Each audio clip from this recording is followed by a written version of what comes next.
नमस्कार साथियों।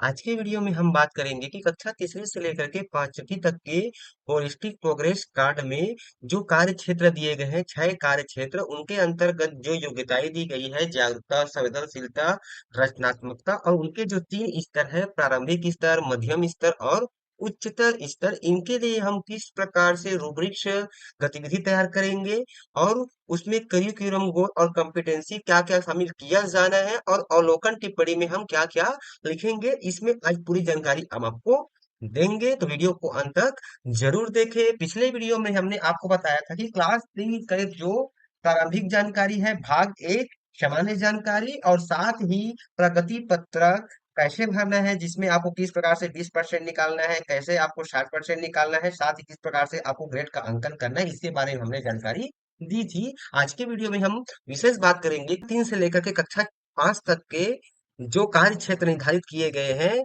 उसमें जो विद्यार्थी के स्तर का आकलन हम किस प्रकार से लगाएंगे और क्या क्या अवलोकन टिप में हमें हमको भरना है। तो चलिए वीडियो शुरू करते हैं। जैसा कि आपके सामने दिखाई पड़ रहा है, HPC होलिस्टिक प्रोग्रेस कार्ड का हमारा ये पेज नंबर 2 है। इसमें पहला दिया गया है सीखने के मानक भाषा शिक्षा R1, यानी कि लैंग्वेज 1 से ये रिलेटेड है। जैसे कि हमारा लैंग्वेज 1 जो है हिंदी है, तो इससे संबंधित है। यहाँ पे देखिए योग्यताएं दी गई है और इसका 3 स्तर दिया गया है, और स्तर का आकलन करने के पश्चात हमको उससे संबंधित अवलोकन टिप्पणी लिखनी है। तो इससे पहले चलिए हम बात कर लेते हैं कि क्लास 3 से लेकर के क्लास 5 तक के लिए जो हमारा करिकुलम गोल है, पाठ्य पाठ्यचर्या, हमारा जो लक्ष्य है, और उसमें क्या क्या कॉम्पिटेंसी यानी कि दक्षताएं होनी चाहिए, जिसके आधार पर हमको एक्टिविटी बच्चों के लिए तैयार करनी है। चलिए उस पर थोड़ा चर्चा कर लेते हैं। तो यहाँ पे देखिए आपके सामने स्क्रीन पर दिखाई पड़ रहा है, ये हमारा है करिकुलम गोल एंड कॉम्पिटेंसी। यहाँ पे देखिए भाषा 1 R1 यानी कि लैंग्वेज 1 से संबंधित है। यहाँ पे देखिए आपको कोड दिखाई पड़ जाता है L1 यानी कि लैंग्वेज 1, और CG का मतलब यहाँ पे छत्तीसगढ़ नहीं है, बल्कि यहाँ पे है करिकुलम गोल। करिकुलम गोल का मतलब होता है पाठ्यचर्या का लक्ष्य। और यहाँ पे देखिए कॉम्पिटेंसी दी गई है, तो यहाँ पे देखिए लैंग्वेज 1 में यहाँ पे हमारे सामने पाठ्यचर्या संबंधी जो लक्ष्य है यहाँ पे निर्धारित किया गया है। तो यहाँ पे देखिए हमारे सामने ये कुल 5 कॉम्पिटेंसी, यहाँ पे 5 जो क्यूरिकुलम गोल्स है, जिसके अंतर्गत यहाँ पे हमको दक्षताएं दी गई है। तो इन्हीं दक्षताओं को शामिल करते हुए ही हमको एक्टिविटी तैयार करना है। तो यहाँ पे देखिए, चाहे तो आप इसका स्क्रीनशॉट भी ले सकते हैं, जिससे कि आपको मालूम होगा कि किस प्रकार की एक्टिविटी हमको विद्यार्थी के लिए तैयार करना है, जिससे कि हम उसके जो स्तर है उसका आकलन कर सके, जो 3 योग्यताएं हैं उसके अंतर्गत।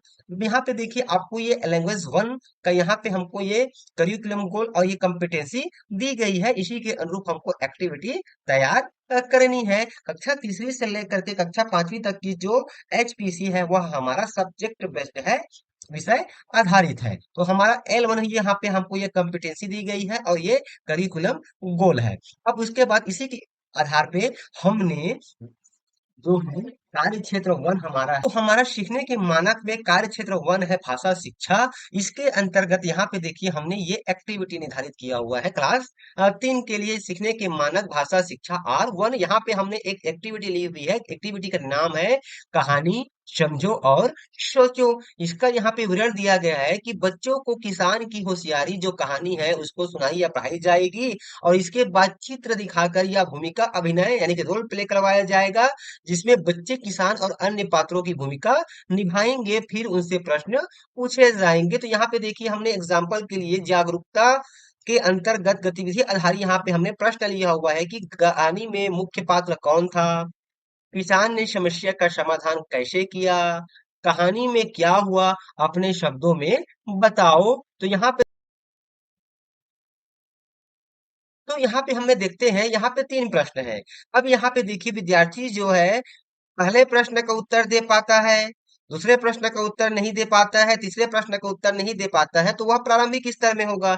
यदि वह 2 प्रश्न का उत्तर दे पाता है तो वह हमारा मध्यम स्तर में हो जाएगा, और तीनों प्रश्न का उत्तर दे पाता है तब की स्थिति में वह हमारा उच्चतर स्तर में है। अब जागरूकता के जो हमारा जो है स्तर है उसके अनुरूप टिप्पणी में हम क्या लिख सकते हैं। तो यहाँ पे देखिए प्रारंभिक स्तर में है, तो यहाँ पे हम टिप्पणी लिख सकते हैं। यहाँ पे देखिए ये हमारा HPC जो है पीसी है हमारे सामने, यहाँ पे हमको योग्यताएं दी गई है, ये हमारा है जागरूकता। अब हम जब पाते हैं कि विद्यार्थी जो है कौन से स्तर पर है, प्रारंभिक स्तर पे है ना। हमने यहाँ पे देखा कि विद्यार्थी जो है प्रारंभिक स्तर पे है, तो प्रारंभिक स्तर पे होगा तो हम यहाँ पे इस प्रकार से टिक करेंगे, और यहाँ पे अवलोकन टिप में हम क्या लिखेंगे, तो यहाँ पे मैंने आपको बताया कि अवलोकन टिप में हम क्या लिख सकते हैं। अवलोकन टिप में यहाँ पे हम लिख सकते हैं कि छात्र कहानी के कुछ भागों को पहचान पाता है, और लिख सकते हो कि मुख्य पात्र का नाम बताने में सहायता की आवश्यकता होती है। तो यहाँ पे हमने दो टिप्पणी दी हुई है, दो में से हम एक का वहां पे उल्लेख कर लेते हैं। अब जैसे कि मैंने बताया कि विद्यार्थी जो है यहाँ पे दो प्रश्न का उत्तर दे पाता है, तब की स्थिति में वह मध्यम स्तर में है। अब विद्यार्थी मान लीजिए, मतलब विद्यार्थी को हम यदि हम मध्यम स्तर पे पाते हैं, तो यहाँ पे जो टिक किया हुआ है, वह जो टिक क्या हो जाएगा, हम यहाँ पे टिक नहीं करेंगे, तो हम मध्यम स्तर पे पाएंगे, तो यहाँ पे मध्यम स्तर पे टिक करेंगे, और मध्यम स्तर से संबंधित यहाँ पे अवलोकन टिप्पणी लिखेंगे। अवलोकन टिप्पणी में हम क्या लिख सकते हैं कि छात्र कहानी की घटनाओं को क्रम से बताता है, किसान की होशियारी को समझता है, उसी प्रकार से तीनों प्रश्न का उत्तर दे पाता है, तब की स्थिति में वह उच्चतर स्तर में होगा, और उच्चतर स्थिति में हम मार्किंग करेंगे। और उच्चतर स्थिति के लिए यहाँ पे हमको टिप्पणी दी गई है, इस टिप्पणी को वहां पे हम उल्लेख करेंगे। उसी प्रकार से संवेदनशीलता के लिए हमने यहाँ पे प्रश्न दिया हुआ है कि अगर आप किसान की जगह होते तो क्या करते। किसान की परेशानी को आप कैसे समझते हैं, क्या दूसरों की मदद करना जरूरी है, और क्यों। तो यहाँ पे देखिए, स्तर अनुसार से हमने टिप्पणी लिखा हुआ है कि प्रारंभिक स्तर में यदि विद्यार्थी को हम पाते हैं, तो यहाँ पे यह टिप्पणी लिख सकते हैं कि छात्र सरल भावनाएं व्यक्त करता है, जैसे अच्छा बुरा, दूसरों की स्थिति को सीमित रूप में समझ पाता है। यदि वह मध्यम स्तर में है, तो हम यहाँ पे टिप्पणी लिख सकते हैं कि छात्र किसान की समस्या को समझकर सहानुभूति दिखाता है, मदद करने के महत्व को पहचानता है। अब पाते हैं यदि विद्यार्थी जो है उच्चतम स्तर में है, तब वहां पे हम टिप्पणी लिख सकते हैं कि छात्र गहराई से स्थिति को समझता है और उचित समाधान सुझाता है, दूसरों की भावनाओं के प्रति संवेदनशील व्यवहार दिखाता है। तो इस प्रकार से हम विद्यार्थी के लिए यहाँ पे तीन स्तर के लिए दो दो यहाँ पे टिप्पणी हमने साझा किया हुआ है, इसके अनुरूप वहां पे हम टिप्पणी लिख सकते हैं। यहाँ पे देखिए, संवेदनशीलता का स्तर दिया गया, प्रारंभिक स्तर, मध्यम स्तर और उच्चतर स्तर। तो जिस स्तर पे हम विद्यार्थी को पाएंगे गतिविधि के प्रश्न के अनुरूप, उस स्तर पे हम मार्किंग करेंगे और उससे संबंधित यहाँ पे हम टिप्पणी लिखेंगे। उसी प्रकार से हमारा जो अगला योग्यताएं है, वह है हमारा है रचनात्मकता। रचनात्मकता के लिए हमने यहाँ पे गतिविधि आधारित प्रश्न तैयार किया हुआ है कि कहानी का नया अंत बनाओ, किसान की मदद के लिए कोई नया उपाय सोचो, और इस कहानी का चित्र बनाओ या संवाद लिखो।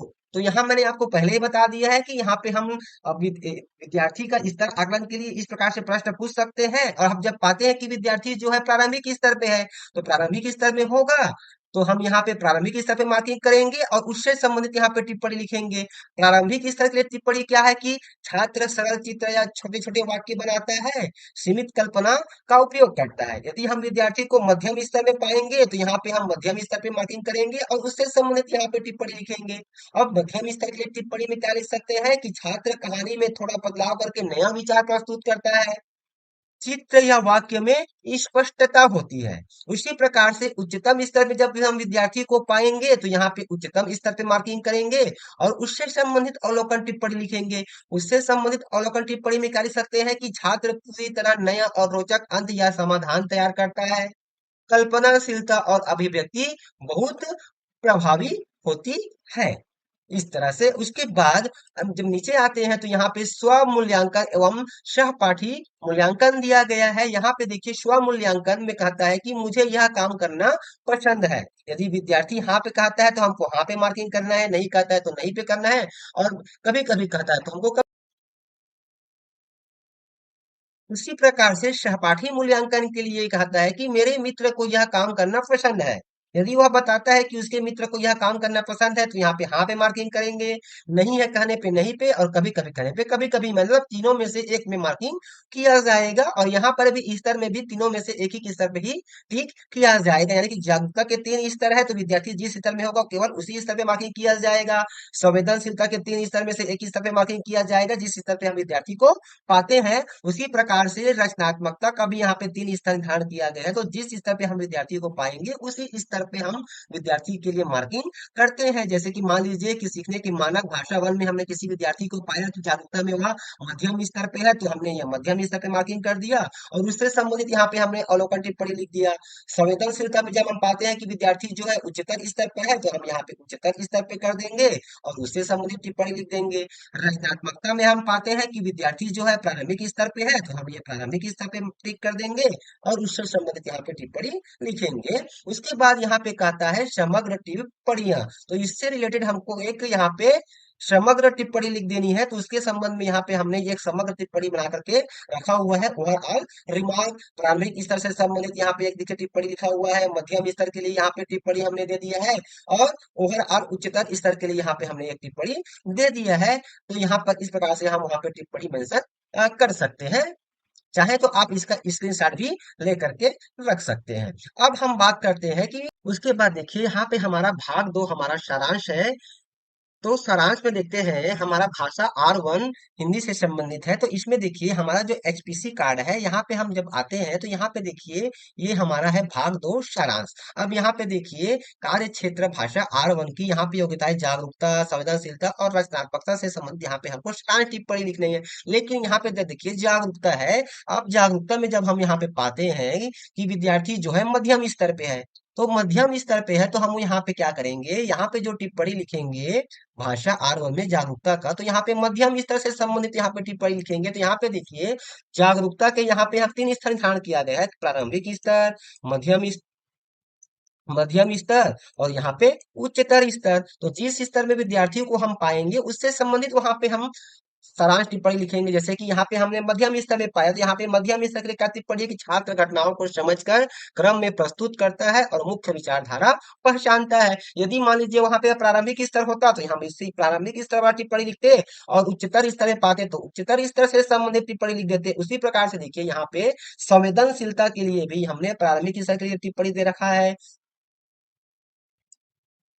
मध्यम स्तर के लिए टिप्पणी भी है और उच्चतर स्तर के लिए यहाँ पे तीन टिप्पणी हो गया, प्रारंभिक, मध्यम और उच्चतर के लिए यहाँ पे टिप्पणी हो गया किसका, संवेदनशीलता का। अब यहाँ पे जब हम देखते हैं एचपीसी में हमारा कि विद्यार्थी जो है संवेदनशीलता में कौन सी स्तर में हमने उसको पाया है, उच्चतर स्तर में पाया है। तो यहाँ पे जो सारांश है भाग दो में भाषा R1 का, तो उच्चतर स्तर से संबंधित यानी कि उच्चतर स्तर में क्या है ये कि छात्र संवेदनशील व्यवहार दिखाता है और उचित समाधान सुझाता है, ये टिप्पणी वहां पे हम मेंशन करेंगे। तो कहने का मतलब यह है कि जो हम कार्य क्षेत्र में विद्यार्थी का जो स्तर पाएंगे तो भाग दो सारांश में हमको उसी स्तर से रिलेटेड वहां पे टिप्पणी मेंशन करना है, उल्लेख करना है। उसी प्रकार से देखिए रचनात्मकता के लिए भी यहाँ पर प्रारंभिक स्तर के लिए टिप्पणी, मध्यम स्तर के लिए टिप्पणी और उच्चतर स्तर के लिए यहाँ पे टिप्पणी लिखा हुआ है। चाहे तो आप इसका स्क्रीनशॉट लेकर के रख सकते हैं, जिससे कि आपको भी अपना एचपीसी भरने में आसानी होगी। उसके बाद हम अगला कार्य क्षेत्र की बात करते हैं कि सीखने का मानक भाषा शिक्षा R2। यहाँ पे भाषा शिक्षा R2 से हमारा तात्पर्य होगा इंग्लिश इंग्लिश से। अब यहाँ पे देखिए इसके लिए हमने एक एक्टिविटी तैयार किया हुआ है, role play plus picture talk. अब इसका यहाँ पे देखिए विवरण दिया गया है कि बच्चों को बादल और मोती की कहानी सुनाई या पढ़ाई जाएगी। इसके बाद बच्चे बादल और मोती की भूमिका निभाएंगे यानी कि रोल प्ले करेंगे और चित्र देखकर कहानी बताएंगे यानी कि पिक्चर टॉक करेंगे और अंत में प्रश्नों के हमको उत्तर देना है। तो यहाँ पे देखिए जागरूकता के लिए हमने यहाँ पे प्रश्न तैयार किया हुआ है, तीन प्रश्न है कि बादल और मोती कौन थे, वे क्या कर रहे थे, कहानी में क्या हुआ, अपने शब्दों में बताएं। और यहाँ पे स्तर अनुसार से यहाँ पे टिप्पणी दे दिया गया है। मान लीजिए कि वह पहले प्रश्न का ही जवाब दे पाता है, बाकी प्रश्नों का जवाब नहीं दे पाता है, तब की स्थिति में हम उसको प्रारंभिक स्तर में रखेंगे। यहाँ पे हमारा जो एचपीसी है यहाँ पे हम उसको प्रारंभिक स्तर में इस प्रकार से मार्किंग करेंगे और उससे संबंधित यहाँ पे टिप्पणी लिख देंगे। टिप्पणी में क्या लिख सकते हैं कि छात्र पात्रों को तो पहचानता है लेकिन पूरी कहानी समझने में सहायता की आवश्यकता होती है। यदि वह दो प्रश्न का जवाब दे पाता है तो हम उसको मध्यम स्तर में रखेंगे और टिप्पणी में लिख देंगे कि छात्र कहानी की मुख्य घटनाओं को समझकर क्रम में बताता है। और तीनों प्रश्नों को यदि जवाब दे पाता है तब उसको हम उच्चतर स्तर पे रखेंगे और उच्चतर स्तर पे मार्किंग करने के बाद टिप्पणी में लिख देंगे कि छात्र कहानी को स्पष्ट रूप से अपने शब्दों में बताता है और घटनाओं का सही सही संबंध स्थापित करता है। उसी प्रकार से संवेदनशीलता में भी हमने गतिविधि के यहाँ पे तीन प्रश्न दे रखा है। उसके अनुसार से यहाँ पे स्तर अनुसार से यहाँ पे टिप्पणी है। प्रारंभिक स्तर के लिए टिप्पणी है कि छात्र सरल भावनाओं को पहचानता है पर गहराई से समझ नहीं पाता है। मध्यम स्तर के लिए यहाँ पे छात्र मित्रता और भावनाओं को समझता है तथा सहानुभूति व्यक्त करता है। उच्चतर स्तर के लिए है कि छात्र मित्रता के महत्व को गहराई से समझता है और व्यवहार में संवेदनशीलता दिखाता है। रचनात्मकता के लिए यहाँ पे 3 प्रश्न है कि कहानी का अंत बताओ, बादल और मोती की एक नई कहानी सोचो और इन दोनों का चित्र बनाकर उनमें संवाद लिखो। अब यहाँ पे देखिए, यदि तीनों प्रश्न का उत्तर दे पाता है तब की स्थिति में हम उसको उच्चतर स्तर में रखेंगे और उच्चतर स्तर पे मार्किंग कर देंगे किसका, हमारा जो रचनात्मकता है उस क्षेत्र में। अब उसके बाद यहाँ पे टिप्पणी लिख देंगे कि छात्र पूरी तरह नई रोचक कहानी या संवाद बनाता है और प्रभावी अभिव्यक्ति करता है। यदि 2 प्रश्न का उत्तर देता है तब की स्थिति में वह मध्यम स्तर पे है और एक टिप्पणी आ जाएगी, छात्र कहानी में नया विचार जोड़ता है और अपनी कल्पना व्यक्त करता है। केवल कहानी का नया अंत थोड़ा बहुत आ पाता है तब की स्थिति में वह प्रारंभिक स्तर में होगा और छात्र सरल चित्र या छोटे वाक्य बनाता है और उसकी सीमित सीमित कल्पना दिखाता है इस तरह से। और उसके बाद देखिए समग्र टिप्पणी दी गई है। तो यहाँ पे देखिए, यहाँ पे सीखने के मानक भाषा शिक्षा R2 यानी कि अंग्रेजी पे हमने गतिविधि किस प्रकार से बनानी है, किस प्रकार से हमको प्रारंभिक स्तर, मध्यम स्तर और उच्चतर स्तर के लिए प्रश्न तैयार करने हैं और बच्चों से पूछने के बाद किस प्रकार से हम बच्चों का जो स्तर का पता लगाते हैं और जिस स्तर में पाएंगे उससे संबंधित अवलोकन टिप क्या लिखना है मैंने आपको यहाँ पे बताया है। जैसे कि मान लीजिए कि विद्यार्थी जो है जागरूकता में तीनों में से मध्यम स्तर में आता है तो मध्यम स्तर पे मार्किंग करेंगे, यहाँ पे मार्किंग नहीं होगा। और मध्यम स्तर से संबंधित टिप्पणी लिखेंगे। यदि मान लीजिए संवेदनशीलता में तीनों स्तर में से वह मध्यम नहीं उच्चतर स्तर में आता है तो उसमें करेंगे और उच्चतर स्तर से टिप्पणी लिख देंगे। रचनात्मकता में मान लीजिए कि वह प्रारंभिक में आता है तो इससे मार्किंग करेंगे और इससे संबंधित टिप्पणी लिख देंगे। उसी प्रकार से स्वयं मूल्यांकन और सहपाठी मूल्यांकन हमारा जो हमने कार्य क्षेत्र 1 में बताया है ठीक उसी प्रकार से होगा कि मुझे यह काम करना पसंद है तो हाँ पे बोलने पे हाँ पे टिक करना है, नहीं बोलने पे नहीं पे, और कभी कभी बोलते तो कभी कभी पे। सेम चीज सहपाठी के लिए लागू हो जाएगा। और यहाँ पे समग्र टिप्पणी दी गई तो यहाँ पे हमने समग्र टिप्पणी भी दिया हुआ है कि प्रारंभिक स्तर, मध्यम स्तर और उच्चतर स्तर के लिए ओवरऑल रिमार्क्स। अब हम उसके बाद हम आ जाते हैं भाषा शिक्षा R2 यानी कि इंग्लिश का सारांश भाग 2 पर गुणात्मक टिप्पणी पे। तो यहाँ पे देखिए जागरूकता में भी हमने प्रारंभिक स्तर, मध्यम स्तर और उच्चतर स्तर के लिए अलग अलग टिप्पणी दे रखा है। अब यहाँ पे देखिए, जब हम पाते हैं कि विद्यार्थी जो है भाषा शिक्षा R2 यानी कि अंग्रेजी में जागरूकता में मध्यम स्तर में है। अब मध्यम स्तर में है तो यहाँ पे देखिए हमारा जो HPC का भाग 2 है सारांश, यहाँ पे भाषा R2 जागरूकता में वहां मध्यम स्तर पे है तो यहाँ पे मध्यम स्तर का ये जो टिप्पणी है उसको हम वहां पे लिख देंगे। यहाँ पे यहाँ पे हम मध्यम स्तर वाली टिप्पणी लिख देंगे। उसी प्रकार से हम जब देखते हैं कि विद्यार्थी जो है R2 में संवेदनशीलता में उच्चतर स्तर पे है तो वहां पे हम जब जाएंगे टिप्पणी वाले सेक्शन में तो संवेदनशीलता का जो उच्चतर स्तर का टिप्पणी है ये लिखेंगे। उसी प्रकार से रचनात्मकता के भी यहाँ पे प्रारंभिक स्तर के लिए अलग टिप्पणी है, मध्यम स्तर के लिए अलग टिप्पणी है और उच्चतर स्तर के लिए अलग टिप्पणी है। कहने का मतलब यह है कि यहाँ पे जो सारांश भाग 2 है वहां पे विद्यार्थी को हम संबंधित कार्य क्षेत्र के जिस स्तर में पाएंगे तो सारांश में हम उसी से संबंधित यहाँ पे टिप्पणी लिखेंगे।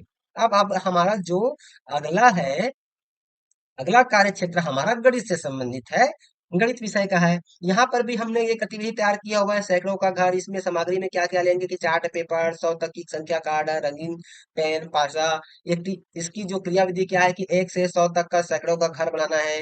बच्चों को हम समूह में डिवाइड कर देंगे, फिर पासा फेंक कर संख्या चुनने के लिए कहेंगे और उनमें उनको बताने के लिए बोलेंगे कि कौन इकाई है, कौन दहाई, कौन सैकड़ा है। इस प्रकार से बच्चों से पैटर्न बनवा सकते हैं, 10-10 के छलांग लगाने के लिए कह सकते हैं। तो यहाँ पे देखिए हमने जागरूकता के प्रारंभिक स्तर के लिए यहाँ पे 3 प्रश्न तैयार किया हुआ है, उससे संबंधित यहाँ पे टिप्पणी हमने ये लिखा हुआ है। मध्यम स्तर के लिए भी यहाँ पे 3 प्रश्न है, उससे संबंधित ये टिप्पणी रहा। उच्चतर स्तर के लिए भी यहाँ पे 3 प्रश्न हमने दे रखा है, उससे संबंधित ये टिप्पणी हो गया। संवेदनशीलता में प्रारंभिक स्तर के लिए यहाँ पे 2 प्रश्न है, उससे संबंधित टिप्पणी। मध्यम स्तर के लिए यहाँ पे 2 प्रश्न है, उससे संबंधित टिप्पणी। उच्चतर स्तर के लिए भी यहाँ पे हमें 2 प्रश्न दे रखा है, उससे संबंधित ये टिप्पणी है। अब मान लीजिए कि हम यहाँ पे देखते हैं HPC में कि जो विद्यार्थी जो है हमारा कार्य क्षेत्र गणित में हमने देखा कि वह जागरूकता में हमने उसको उच्चतर स्तर में पाया। अब जब हमने देखा कि जागरूकता में जब वह उच्चतर स्तर में है, ये जागरूकता है और जागरूकता में वह उच्चतर स्तर में है, ये उच्चतर स्तर हो गया, तो उससे संबंधित टिप्पणी में क्या लिखेंगे कि बच्चा संख्याओं की तुलना पैटर्न व गणितीय तर्क का प्रभावी उपयोग कर रहा है, यहाँ टिप्पणी में आ जाएगा। उसी प्रकार से संवेदनशीलता में यदि हम विद्यार्थी को प्रारंभिक स्तर में पाएंगे तो प्रारंभिक में टिक करेंगे, मध्यम स्तर में पाएंगे तो मध्यम में टिक करेंगे, उच्चतर स्तर में पाते हैं तो उच्चतर में टिक करेंगे। अब जिस स्तर में हम विद्यार्थी को पाएंगे तीनों में से उसमें से एक में टिक जाएगा और उससे संबंधित यहाँ पे हमको अवलोकन टिप्पणी लिखना है। सेम चीजें हमारा रचनात्मकता के लिए भी लागू होता है। अब स्व मूल्यांकन और सहपाठी मूल्यांकन में क्या है, तो यहाँ पे हमको हाँ नहीं और कभी कभी में मार्किंग करना है विद्यार्थी के अनुसार से। यदि विद्यार्थी कहता है कि मुझे यह काम करना पसंद है तो हम हाँ पे टिक करेंगे, नहीं कहने पे नहीं पे टिक करेंगे, कभी कभी बोलता है तो इस पे टिक करेंगे। उसी प्रकार से सहपाठी मूल्यांकन में मेरे मित्र की यह काम करना पसंद है, यदि हाँ बोलता है तो हाँ पे टिक करेंगे, नहीं पे नहीं पे, नहीं तो कभी कभी पे कभी। फिर उसी प्रकार से इनको मिला करके यहाँ पे हमको एक समग्र टिप्पणी भी लिख देना है।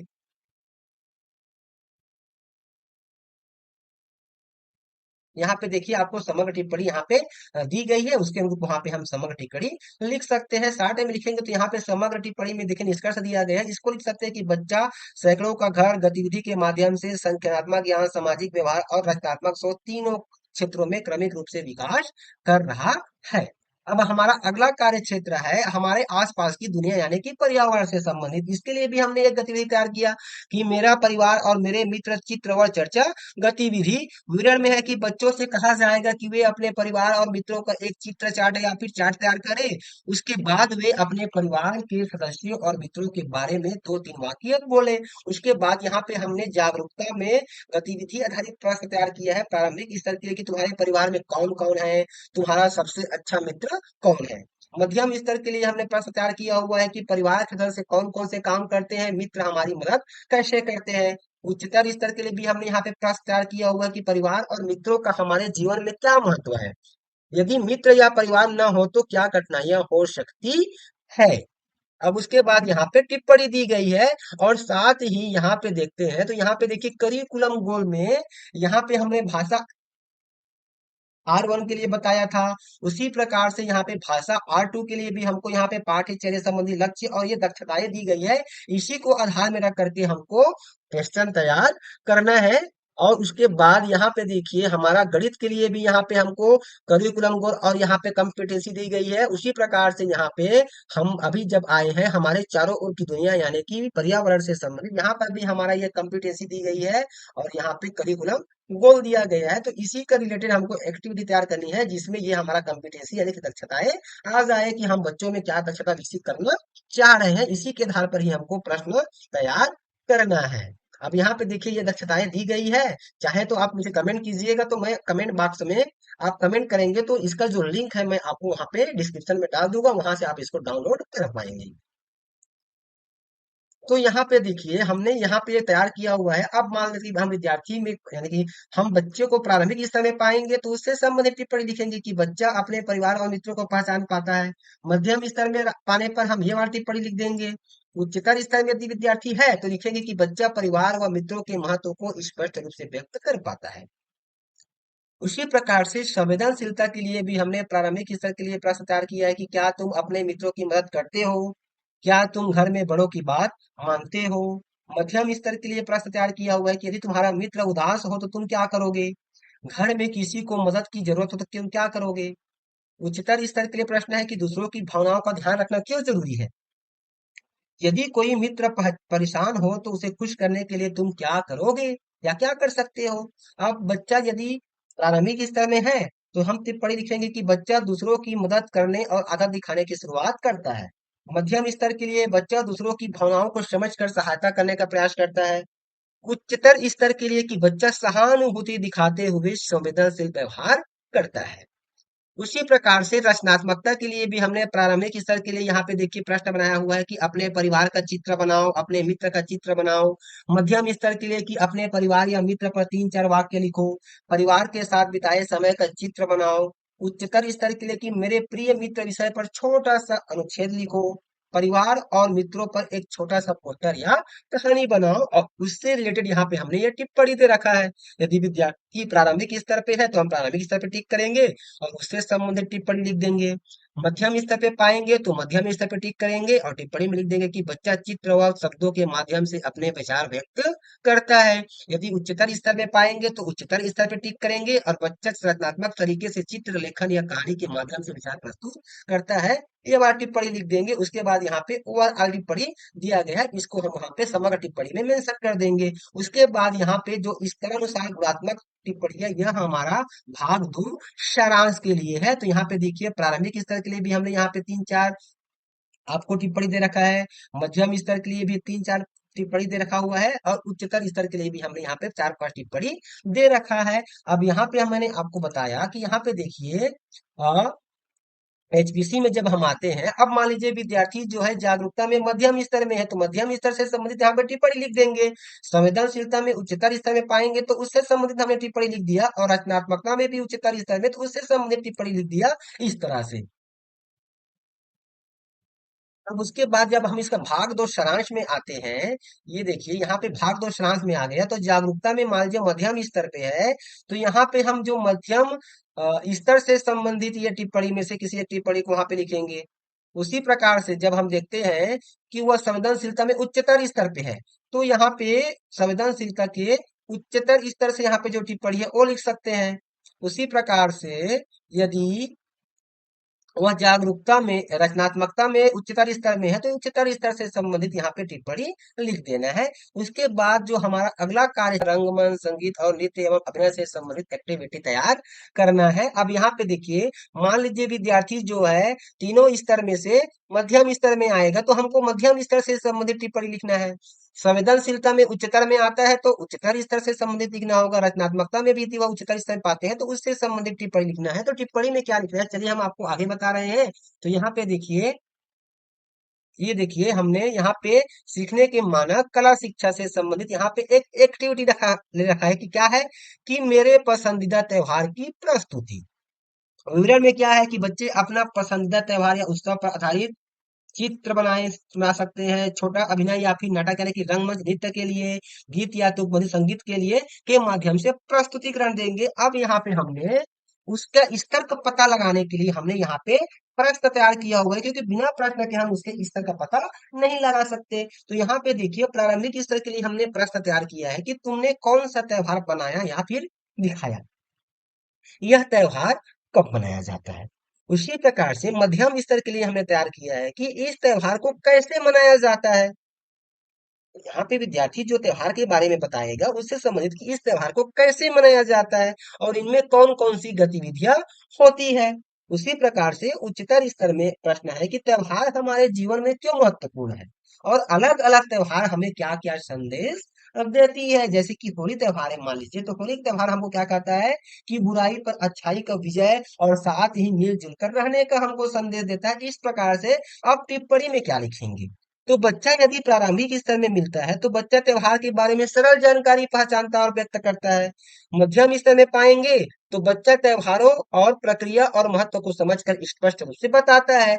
उच्चतर स्तर में है तब की स्थिति में हम किस पे लिखेंगे कि बच्चा त्योहारों के महत्व और संदेश को गहराई से समझते हुए प्रभावी रूप से व्यक्त करता है। उसी प्रकार से संवेदनशीलता के लिए भी हमने ये प्रारंभिक स्तर के लिए प्रश्न तैयार किया हुआ है। मध्यम स्तर के लिए यहाँ पे प्रश्न हमने तैयार किया और उच्चतर स्तर के लिए यहाँ पे हमने प्रश्न तैयार किया है कि त्योहार हमें एकता और भाईचारा कैसे सिखाते हैं। हमें त्योहार मनाते समय दूसरों की भावनाओं का ध्यान क्यों रखना चाहिए। अब यहाँ पे जिस स्तर पे हम विद्यार्थी को पाएंगे उस पर वहां पे मार्किंग करेंगे और उससे संबंधित टिप्पणी हम लिख देंगे। प्रारंभिक स्तर के लिए टिप्पणी है कि बच्चा दूसरों के साथ मिलकर त्योहार मनाने और साझा करने की शुरुआत करता है। मध्यम स्तर के लिए कि बच्चा सहयोग सम्मान और सहभागिता का व्यवहार प्रदर्शित करता है। उच्चतर स्तर के लिए कि बच्चा सहानुभूति एकता और सामाजिक जिम्मेदारी के साथ संवेदनशील व्यवहार करता है। उसी प्रकार से रचनात्मकता के लिए भी हमने यहाँ पे प्रश्न तैयार किया है प्रारंभिक स्तर के लिए कि तुमने अपने चित्र या अभिनय में क्या बनाया, तुमने कौन कौन से रंग या क्रियाएं उपयोग की। मध्यम स्तर के लिए कि तुम अपनी प्रस्तुति को और आकर्षक कैसे बना सकते हो, तुम इसमें कौन सा नया विचार जोड़ सकते हो। उच्चतर स्तर के लिए कि तुम त्योहार पर आधारित नई कहानी, गीत या अभिनय कैसे बना सकते हो, अपनी प्रस्तुति में क्या नया और क्या अलग कर सकते हो। अब यहाँ पे देखिए स्तर और रूप, यहाँ पे टिप्पणी है। प्रारंभिक स्तर के लिए कि बच्चा सरल तरीके से चित्र अभिनय के माध्यम से अपनी अभिव्यक्ति करता है। मध्यम स्तर के लिए क्या कि बच्चा नए विचारों के साथ रचनात्मक कार्य प्रस्तुत करता है। और उच्चतर स्तर के लिए कि बच्चा नवीन एवं प्रभावी तरीके से रचनात्मक अभिव्यक्ति करता है। और उसके बाद यहाँ पे समग्र टिप्पणी है ओवरऑल। अब उसके बाद जब हम इसके भाग दो सारांश प्रतिवेदन में जाएंगे, गुणात्मक टिप्पणी में जाएंगे, तो यहाँ पे देखिए दृश्य कला के लिए, दृश्य कला के लिए जागरूकता में यहाँ पे 3 क्षेत्र हो गया, प्रारंभिक, मध्यम और उच्चतर। जैसे कि यहाँ पे देखिए आप, हम ये तो हो गया हमारा, यहाँ पे भर लिए मध्यम, उच्चतर, उच्चतर और टिप्पणी लिख लिए। यहाँ पे समग्र टिप्पणी भी लिख लिए और यहाँ पर हमने सहपाठी और स्व मूल्यांकन कर लिया और समग्र टिप्पणी लिख लिया। उसके बाद इसका जो हम भाग दो सारांश में जाते हैं, तो यहाँ पे देखिए भाग दो सारांश है दृश्य कला। अब दृश्य कला में जागरूकता है, तो जागरूकता के भी कितने स्तर है? 3 स्तर है, प्रारंभिक, मध्यम और उच्चतर। तो जिस स्तर में हम विद्यार्थी को पाते हैं, मान लीजिए कि उसको मध्यम स्तर में पा रहे हैं, तो मध्यम स्तर से संबंधित यहाँ पे सारांश टिप लिखेंगे। प्रारंभिक स्तर में पाएंगे तो प्रारंभिक स्तर से संबंधित सारांश टिप लिखेंगे। और उच्चतर स्तर में पाएंगे तो उच्चतर स्तर से संबंधित सारांश टिप्पणी लिखना है। कहने का मतलब यह है कि हम विद्यार्थी को संबंधित योग्यताओं के जिस क्षेत्र में मतलब जिस स्तर में पाएंगे, उसी स्तर से रिलेटेड यहाँ पे हमको सारांश टिप्पणी लिखनी है। तो यहाँ पे देखिए हमने सारांश टिप्पणी दे रखा है दृश्य कला के लिए कि प्रारंभिक के लिए कि चित्रों के माध्यम से सरल जानकारी पहचानता है, मध्यम के लिए रंग, आकृति व विषय को समझकर प्रस्तुत करता है, उच्चतर के लिए कि चित्रों के माध्यम से गहन विचार व संदेश व्यक्त करता है। उसी प्रकार से संवेदनशीलता के लिए विद्यार्थी जिस स्तर में रहेगा उससे संबंधित उनको टिप्पणी लिखनी है। प्रारंभिक के लिए अपने व दूसरों के चित्रों को प्रति रुचि दिखाता है, मध्यम के लिए दूसरों के कार्य का सम्मान करता है व सहयोग करता है, उच्चतर के लिए कि भावनाओं को समझकर चित्रों में संवेदनशील अभिव्यक्ति करता है। उसी प्रकार से रचनात्मकता के लिए भी,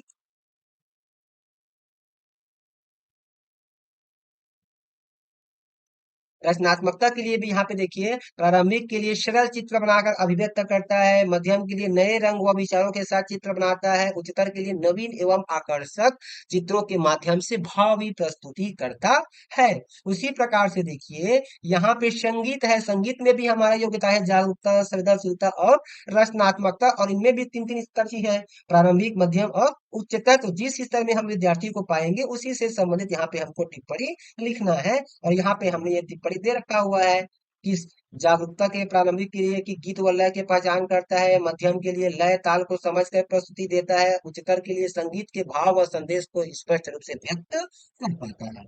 संवेदनशीलता के लिए भी यहाँ पे तीनों स्तर के लिए अलग अलग टिप्पणी है, जिस स्तर में विद्यार्थी रहेगा उससे संबंधित हमको टिप्पणी लिखना है। रचनात्मकता के लिए भी हमने यहाँ पे 3 स्तर की टिप्पणी लिखा हुआ है। विद्यार्थी को देखे, मान लीजिए कि हमने रचनात्मकता पे हमने मान लीजिए पाया विद्यार्थी को मध्यम स्तर में, तो यहाँ पे हम मध्यम स्तर से संबंधित टिप्पणी लिखेंगे। यदि वह प्रारंभिक स्तर में है तो प्रारंभिक स्तर से संबंधित लिखेंगे, उच्चतर स्तर है तो उच्चतर स्तर से संबंधित टिप्पणी लिख देंगे। उसी प्रकार से नृत्य कला के लिए भी सेम चीजें लागू होती है। जागरूकता में प्रारंभिक स्तर के लिए ये टिप्पणी है कि सरल स्टेप्स व गतियों को पहचानता है, मध्यम के लिए कि लय के अनुसार सही गतियां करता है, और उच्चतर के लिए कि नृत्य के माध्यम से भाव व संदेश व्यक्त करता है। संवेदनशीलता में प्रारंभिक स्तर के लिए समूह में भाग लेने का प्रयास करता है, मध्यम के लिए कि साथियों के साथ तालमेल व सहयोग दिखाता है, उच्चतर के लिए भाव भंगिमा के साथ संवेदनशील प्रस्तुति देता है। उसी प्रकार से रचनात्मकता के लिए प्रारंभिक के लिए सरल गतियों से नृत्य करता है, मध्यम के लिए नए स्टेप्स जोड़कर प्रस्तुति देता है, उच्चतर के लिए रचनात्मक व आकर्षक नृत्य प्रस्तुति करता है। उसी प्रकार से रंगमंच के लिए हमारा जागरूकता के लिए 3 स्तर है, प्रारंभिक स्तर के लिए भूमिका व संवाद को पहचानता है, मध्यम स्तर के लिए संवाद व पात्र को समझकर अभिनय करता है, उच्चतर यदि स्तर पे है तो उसकी टिप्पणी है कि अभिनय के माध्यम से संदेश स्पष्ट करता है। उसी प्रकार से संवेदनशीलता के लिए हमने प्रारंभिक स्तर में दे रखा है कि साथियों के साथ अभिनय करने का प्रयास करता है, मध्यम स्तर के लिए टिप्पणी है कि सहयोग व भावनाओं को समझकर अभिनय करता है, और उच्चतर स्तर के लिए टिप्पणी है कि सहानुभूति व भावनात्मक जुड़ाव के साथ अभिनय करता है। उसी प्रकार से रचनात्मकता के प्रारंभिक स्तर में पाए जाने पर यह टिप्पणी लिखना है कि सरल अभिनय करता है। यदि वह मध्यम स्तर में है तो नए विचारों के साथ भूमिका निभाता है, और उच्चतर स्तर पे है तो प्रभावी व रचनात्मक अभिनय से दर्शकों को आकर्षित करता है। इस प्रकार से हम सारांश जो भाग 2 है उसमें टिप्पणी लिख सकते हैं नृत्य कला, रंगमंच और संगीत के लिए। उसके बाद हमारा अगला कार्य क्षेत्र आता है अंतिम शारीरिक शिक्षा। शारीरिक शिक्षा के लिए भी देखिए यहाँ पे हमको ये करिकुलम गोल और कॉम्पिटेंसी दी गई है। ये कला शिक्षा के लिए हो गया। और उसके बाद हम जब नीचे और आ जाते हैं नीचे में, तो यहाँ पे हमको ये देखिए कला शिक्षा का ही है, और यहाँ पे दिया गया है आपको शारीरिक शिक्षा के मानक। एक के यहाँ पे हमको ये करिकुलम गोल और ये कॉम्पिटेंसी दी गई है, दक्षताएं दी गई है। और यहाँ पे भाग 2 शारीरिक शिक्षा के लिए भी यहाँ पे हमको ये करिकुलम गोल और ये दक्षताएं दी गई है। तो इन्हीं दक्षताओं को लेते हुए हमको ये एक्टिविटी तैयार करना है। तो यहाँ पे देखिए हमने सीखने के मानक भाग 1 और 2 के लिए शारीरिक शिक्षा के लिए यहाँ पे हमने एक गतिविधि तैयार। गतिविधि का नाम है स्थानीय व पारंपरिक खेल। इसमें देखिए खेल का उदाहरण है कि पिट्ठू ले सकते हैं, कबड्डी, खो खो या फिर गिल्ली डंडा। इसका उद्देश्य क्या होगा कि बच्चों को स्थानीय खेलों की जानकारी देना, टीम भावना व सहयोग विकसित करना, शारीरिक सक्रियता बढ़ाना। गतिविधि प्रक्रिया क्या है कि बच्चों को 2-3 समूह में बांटना है। जैसे एक खेल पिट्ठू है तो पिट्ठू के लिए हमको समूह चुनना है, और नियम समझा करके हमको खेल खिलाना है, और अंत में चर्चा करना है कि क्या सीखा। तो इससे संबंधित हमने यहाँ पे प्रारंभिक स्तर के प्रश्न तैयार किए कि क्या तुमने यहाँ खेल पहले खेला है, और इस खेल में कितने खिलाड़ी होते हैं, और उससे संबंधित यहाँ पे हमने ये टिप्पणी दे रखा हुआ है। उसी प्रकार से मध्यम स्तर के लिए हमने प्रश्न पूछा कि इस खेल के नियम क्या है, और इस खेल को खेलने से क्या लाभ है। उससे संबंधित टिप्पणी में क्या है कि बच्चा खेल के नियम और लाभ को समझकर बताता है। उसी प्रकार से उच्चतर स्तर के लिए यहाँ पे प्रश्न है कि स्थानीय खेल और आधुनिक खेल में क्या अंतर है। हमें पारंपरिक खेल क्यों बचाने चाहिए। इससे संबंधित टिप्पणी है कि बच्चा खेलों का महत्व समझते हुए तुलना और कारण बता पाता है। तो यहाँ पे देखिए 3 स्तर हो गया, और तीनों स्तर से संबंधित यहाँ पे टिप्पणी हो गया। अब यहाँ पे हम विद्यार्थी को जिस स्तर में पाएंगे उस स्तर पे टिक करेंगे और उससे संबंधित टिप्पणी लिख देंगे। उसी प्रकार से संवेदनशीलता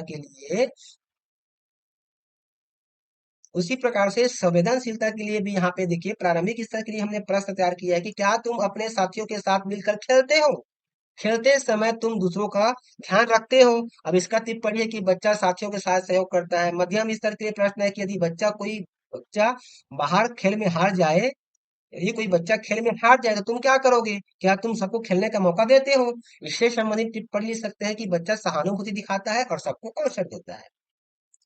उच्चतर स्तर के लिए प्रश्न है कि यदि कोई बच्चा खेल में कमजोर है तो तुम उसकी मदद कैसे करोगे, और खेल में नियमों का पालन क्यों जरूरी है। इससे संबंधित टिप्पणी है कि बच्चा सहानुभूति, सहयोग और अनुशासन का प्रदर्शन करता है। अब यहाँ पे देखिए संवेदनशीलता में विद्यार्थी जो है जिस स्तर में आएगा उस पर टिक करना है, और उससे संबंधित यहाँ पे हमको टिप्पणी लिख देनी है। उसी तरह से रचनात्मकता के लिए प्रारंभिक स्तर के लिए प्रश्न है कि क्या तुम खेल के कोई नया नाम सोच सकते हो, क्या तुम खेल में नया तरीका बता सकते हो। इससे संबंधित टिप्पणी है प्रारंभिक के लिए कि बच्चा सरल स्तर पर नए विचार देता है। मध्यम स्तर के लिए कि खेल के नियमों में कोई नया बदलाव बताओ, खेल को और मजेदार कैसे बनाया जा सकता है। इससे संबंधित टिप्पणी है कि बच्चा खेल में बदलाव और नए विचार प्रस्तुत करता है। उच्चतर स्तर के लिए प्रश्न है कि अपना खुद का नया खेल बनाओ और उसमें नियम बनाओ। पारंपरिक खेल को आधुनिक तरीके से कैसे खेल सकते हैं। उसके लिए टिप्पणी है कि बच्चा स्वतंत्र रूप से नया खेल बनाता है और स्पष्ट नियम देता है। अब हम जब देखते हैं कि रचनात्मकता में विद्यार्थी जो है जिस स्तर में आता है उस स्तर में हम टिक करेंगे, और उससे संबंधित यहाँ पे हमको टिप्पणी लिख देनी है। टिप्पणी कैसे लिखना है अभी अभी हमने आपको बताया है स्क्रीन पर। उसके बाद यहाँ पे स्व मूल्यांकन दिया गया है और सहपाठी आकलन दिया गया है। तो यहाँ पर पे हमको मार्किंग कर देना है पूछ करके कि हाँ नहीं या फिर कभी कभी पे। उसके बाद यहाँ पे हमको ओवरऑल टिप्पणी लिख देनी है। ओवरऑल टिप्पणी यहाँ पे हमने ये दे रखा है, चाहे तो आप इसका स्क्रीनशॉट ले सकते हैं। यहाँ पे देखिए समग्र रूप से छात्र शारीरिक गतिविधियों में सक्रिय भागीदारी करता है तथा सामाजिक और रचनात्मक कौशलों का संतुलित विकास कर रहा है। ये हम वहाँ पे समग्र टिप्पणी लिख सकते हैं। उसके बाद यहाँ पे सारांश भाग 2 के लिए यहाँ पे गुणात्मक टिप्पणी दिया गया है। तो जागरूकता के लिए यहाँ पे देखिए प्रारंभिक स्तर पे यहाँ पे हमने देखिए 4 टिप्पणी दे रखा है। मध्यम स्तर के लिए भी 4 टिप्पणी दे रखा है। उच्चतर स्तर के लिए यहाँ पे 4 टिप्पणी है। संवेदनशीलता में भी यहाँ पे प्रारंभिक स्तर के लिए 4 टिप्पणी, मध्यम स्तर के लिए 4 टिप्पणी, उच्चतर स्तर के लिए भी यहाँ पे 4 टिप्पणी है। रचनात्मकता में भी प्रारंभिक स्तर के लिए 4 टिप्पणी, मध्यम स्तर के लिए भी 4 टिप्पणी, उच्चतर स्तर के लिए भी 4 टिप्पणी, और समग्र टिप्पणी यहाँ पे और दे दी है हमने रिपोर्ट के अंत में। अब यहाँ पे हम जब आते हैं, यहाँ को पूरा भर लेते हैं। भरने के बाद जब हम भाग दो सारांश में आ जाते हैं, यहाँ पे भाग दो सारांश में आ गए शारीरिक शिक्षा का, तो यहाँ पे देखिए जागरूकता। अब हमने देखा कि जागरूकता में हमने विद्यार्थी को मध्यम स्तर में पाया था, तो यहाँ पे मध्यम स्तर से संबंधित ये देखिए हमारा ये जागरूकता है। हमारा जागरूकता का मध्यम स्तर से संबंधित यहाँ पे 4 टिप्पणी है, किसी एक टिप्पणी को लिख सकते हैं। उसी प्रकार से यदि संवेदनशीलता में उच्चतर स्तर में है तो उच्चतर स्तर से संबंधित लिखना है। तो रचनात्मकता में भी उच्चतर है तो उच्चतर स्तर से संबंधित ये टिप्पणी लिख देनी है। तो साथियों, आज की वीडियो में हमने आपको यह बताने का प्रयास किया हुआ है कि HPC 2025-26 में क्लास 3 से क्लास 5 तक के जो कार्य क्षेत्र आधारित स्तर है योग्यताओं के अंतर्गत, जिसमें हमारी 3 योग्यताएं हैं, जागरूकता, संवेदनशीलता और रचनात्मकता। इसके जो स्तर हैं,